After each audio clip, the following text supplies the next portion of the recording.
Hello and welcome back to another episode of Kerbal Space Program. Today we are going to try to redeem ourselves and get that science from the mun that we didn't get in the last episode, where we had a fiery death of our Kerbal. So we learned that our heat shield wasn't enough. That's what caused the incident. Was the pod overheated? So now we have this extra large heat shield that we're going to use. Doesn't look the best, but it'll work. So up here we're stacking some life support, because who knows if this craft is going to need a rescue mission. So we got to make sure that we can keep our Kerbals alive while they wait if they need to. Again, forgetting that I don't need a battery, I need a probe core there. I use the probe core because remote text flight computer requires it. You can't use the flight computer without it. Just having a pilot is enough. This is the science mission, so of course we're going to have the science junior as well as the payload full of stuff. I added the struts just because it's getting a little tall, and I just want to make sure everything is Kraken proof as much as it can be. Here I'm building the selfie stick. Get our lights on there, get it positioned right. Once again, this is going to be in IVA mode. I'm probably not going to do that for the entirety of the series. I might at some point go external view, Kerbal Classic as you would. But for now, I've been enjoying it. So now I'm setting up the action stages.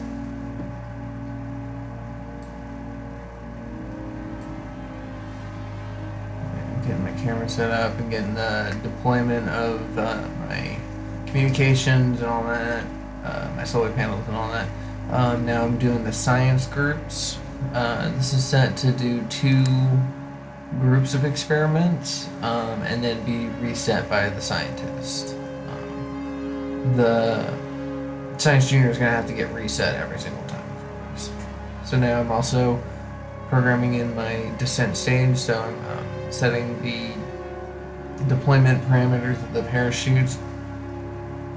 Those are the only thing that saved Jeb in the last episode.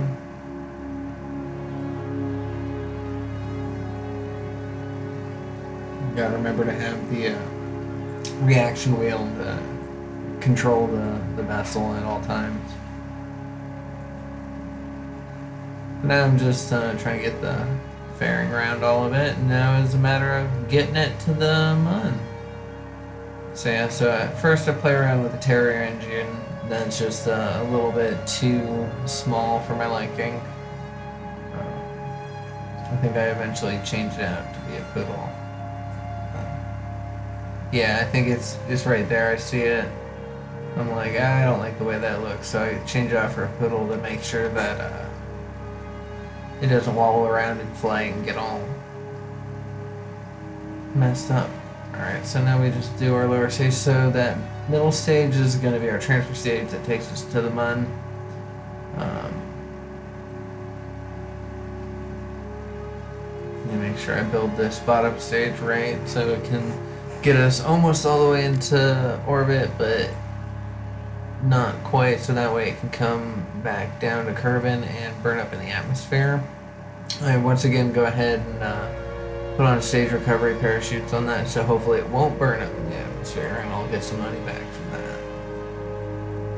And of course our booster cams to keep an eye on our ascent as we take off.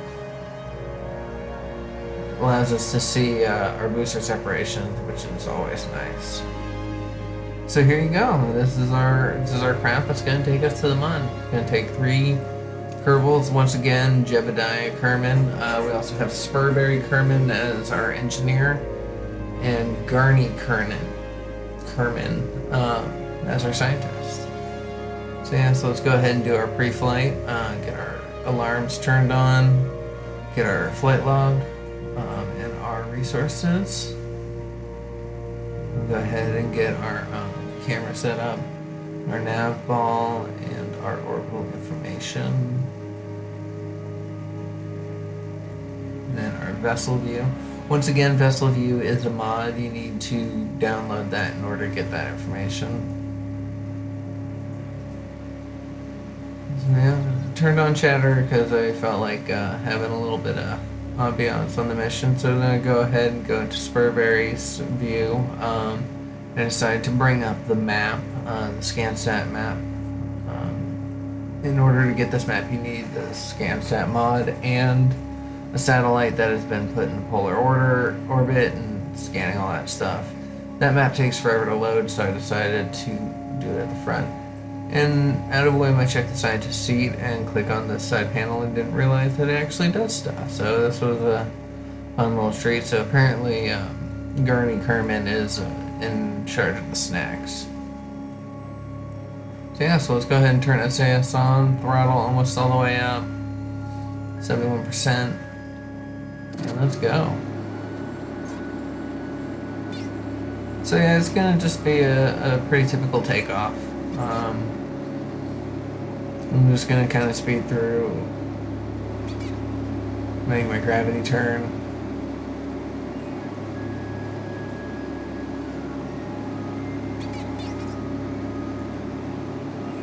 And pretty shortly here, the stage, yep, there goes the boosters. You can see the parachutes deployed. Now it's a matter of just holding prograde and sending through the atmosphere until we get to the high, appropriate height, and then we're gonna circularize. And you know, it's a pretty standard launch. By this point, we're getting used to this command pod and how to navigate through it. So, all right. So now we are at 124 kilometers, which is nice. I like to give myself a little bit of buffer room. I go ahead and separate the lower stage.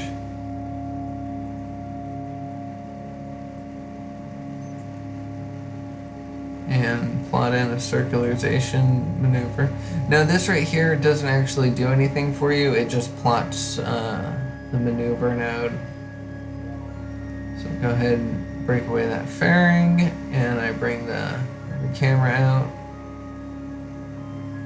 and I deploy the system. So the satellite, or the solar panels and the communication dishes.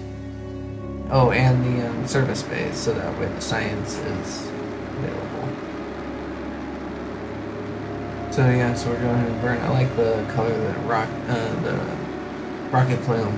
That is from Waterfall, I believe, is the mod.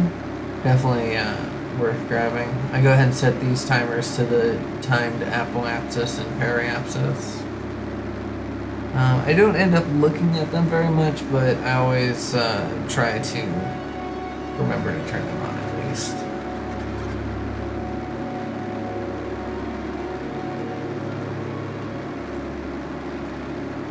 So yeah, I'm just watching the screen on the right, watch the orbit circularize, but I'm also watching the nav ball on the left and seeing how it strays a little bit. I'm just trying to keep my nose up, so I think I'm past the apoapsis at this point, so I gotta make sure that I'm not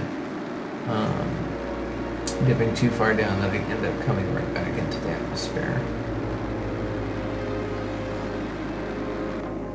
And with that, we have circularized. Or actually, we ran out of fuel in that stage. I mean, we circularized. We were in orbit at that point, but we weren't where we wanted to be. But we ran out of fuel, so we went ahead and separated. So now we are in our lander stage. I had not quite paid attention to the amount of delta V that I had. I kind of just assumed that I'd be fine, but I had also assumed that I'd be making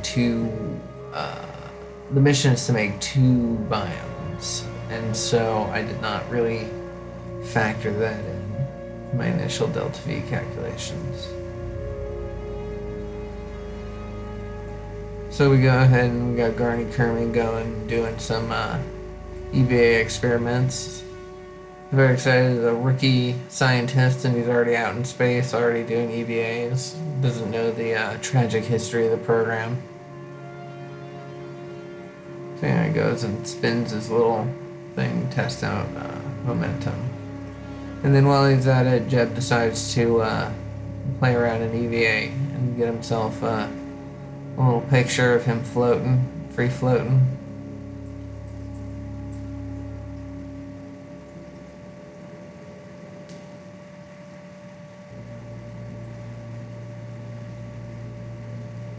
So now we're going to be making our path out, or executing our burn to make our way out to the mud.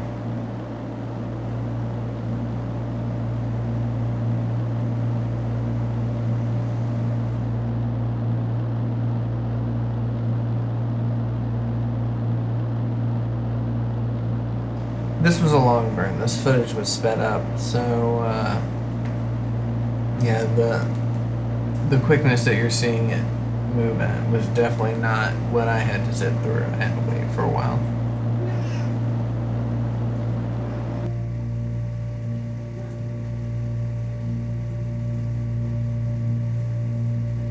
So I'm going in and limiting my thrust so that way I can fine-tune my approach to the mud.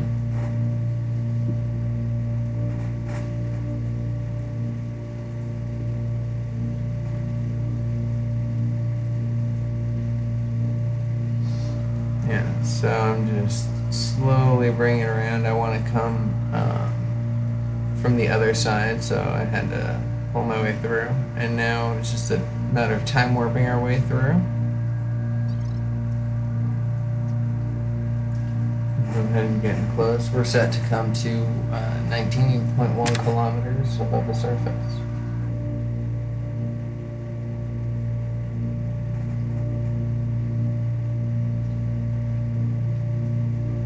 And we get to see them on. First time of this journey. First time for the two other Kerbals that are joining us, the rookies.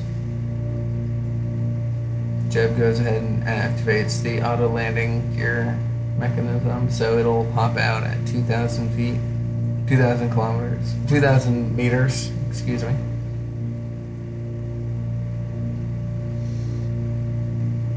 We got plenty of supplies. Not worried in the slightest.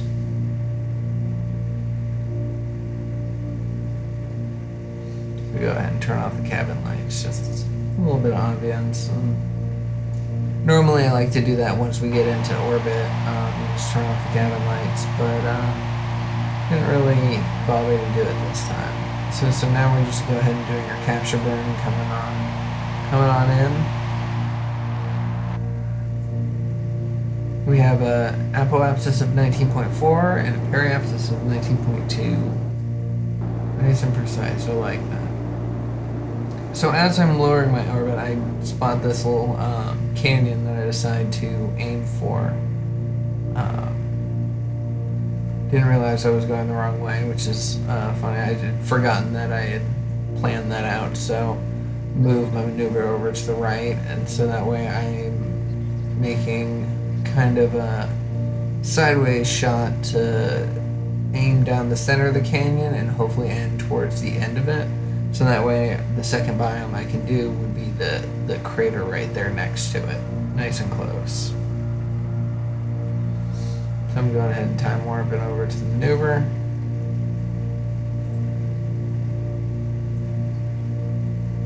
So I do science real fast over the space because I know that I'm low in space.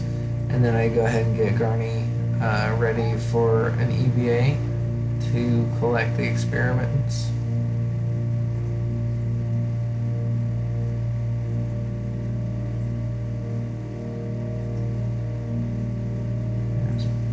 Go ahead and grab the Science Junior.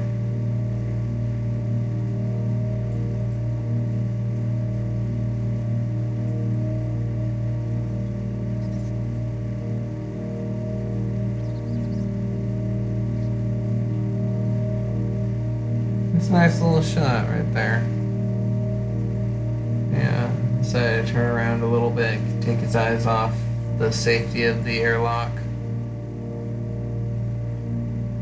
It's dangerous being out here in space.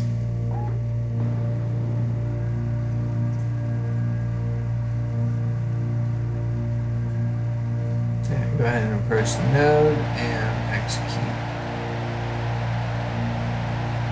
So it could have been better. I could have hit it a little earlier to get a more horizontal approach.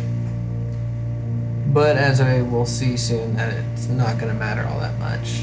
I angle myself so I can see the surface out the window. And I work on just killing my horizontal velocity. That's the number on the bottom left.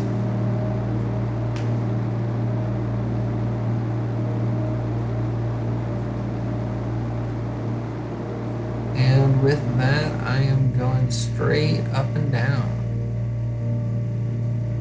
So we're just, craft is turning to follow the retrograde. And soon we'll be coming down. We're actually going at a nice, easy speed right now, so we're not going to have to do too much for our suicide burn.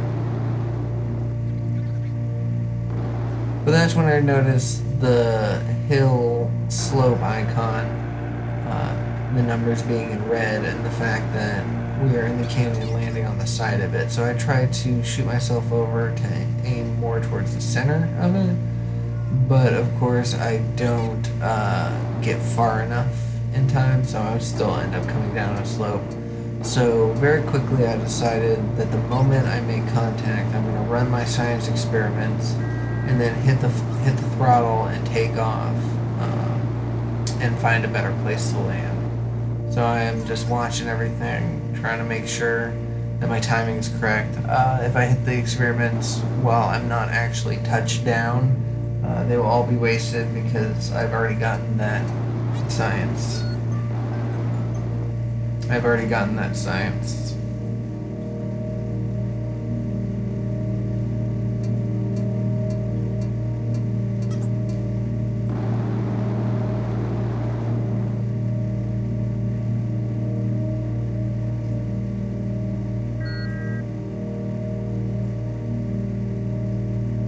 So yeah, I'm coming down pretty slowly, pretty easily. I want to make sure I give myself just enough time and room.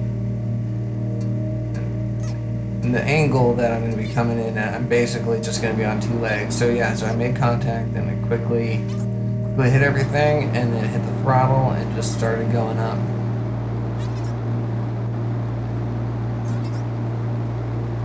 Yeah, I didn't even care where I was going. I just wanted to get some altitude so I had some room to work with.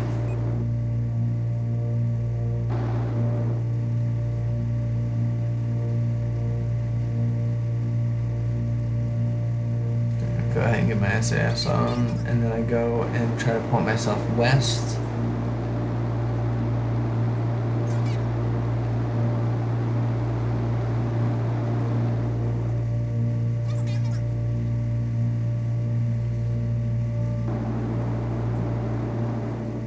So I'm trying to aim for that big crater, which is pretty nice because it's the biggest thing on the Mun, so it's really hard to miss.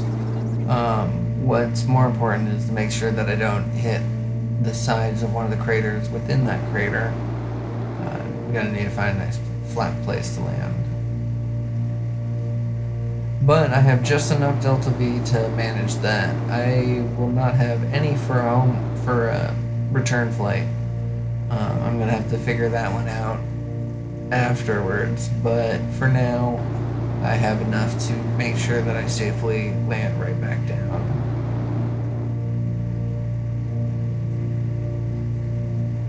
So I'm just doing a little bit of manual velocity killing rather than just sticking to the retrograde marker. I'm kind of adjusting the angle of it to push the retrograde marker up. I go ahead and retract the solar panels just in case. For some reason, if we end up tipping over, I'd like to have electricity during that time.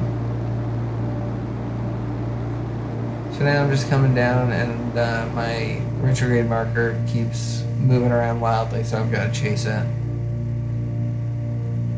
Jeb has definitely gotten a lot better at flying since all the incidents, since the time he tipped over the ship on this very planet, or this very celestial body. So now, we're coming down, coming at about 15 meters per second. You can see the surface rushing up at us on the lower left monitor. We ascend a little bit. We hit the throttle a little too much, and we gotta make sure that we don't start spinning. And now we're coming right back down.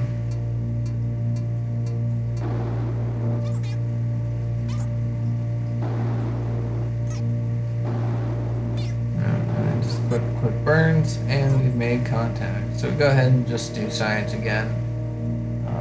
Might as well do it real fast, and then we can go ahead and save and stretch our legs and figure out what to do now. The ship has basically no fuel left, so there's no way I can't even get this off the surface to rendezvous it elsewhere. This is dead in the water. So Jebediah takes a look at his crewmates' faces before heading out, very gracefully falling to the surface.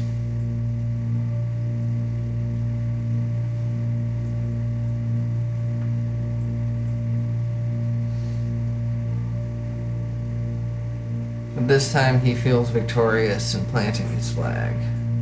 He earned this one.